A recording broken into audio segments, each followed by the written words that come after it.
Aspoň oni me poznajú a znajú istotne, že som nikda nezasiganil. Ani teraz to neúplne pravda. Ale toto, čo vám teraz hovorím, to je pravda skutečná a to nevymýšľala nejaká stará slečna. My sme z tej klenotnice slovenského folkloru vysáhli tie najkrajšie klenoty, ktoré tvoria mozaiku starých tradícií. Každý z tých súborov, ktoré tu sú, je veľká česť, že sme mohli s vami stať pri tejto prehliadke, byť s vami na pódiu. A keďže každý z vás priniesol niečo z toho echt vášho, tak aj my sme sa rozhodli, že prinesieme jednu pieseň, ktorá reprezentuje tradíciu spolužitia židovskej komunity v našej rodnej obci, však dodnes nás prezývajú židové Žíci. A tá pieseň má veľký ohlas v stredoeurópskom priestore. Osvojil si ju napríklad aj prestížny Pressburger Klezmer Band v Bratislave alebo známa slovenská kapela ľudová Stana Baláža.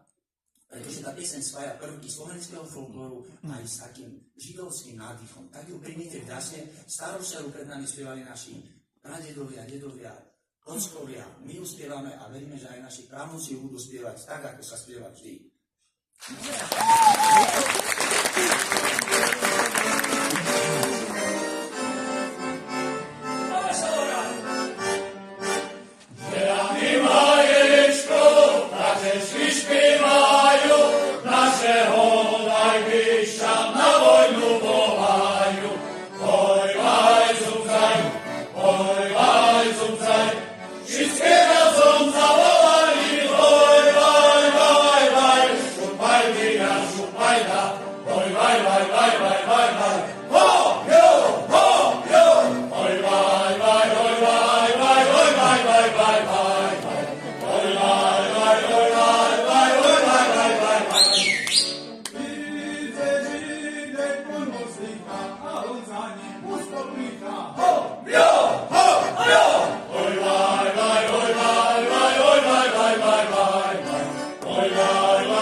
Oj, vaj, zumcaj, wszystkie razem za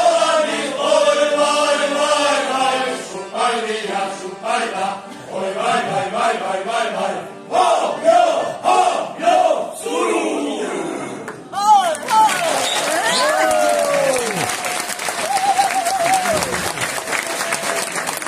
Pekne chlapci.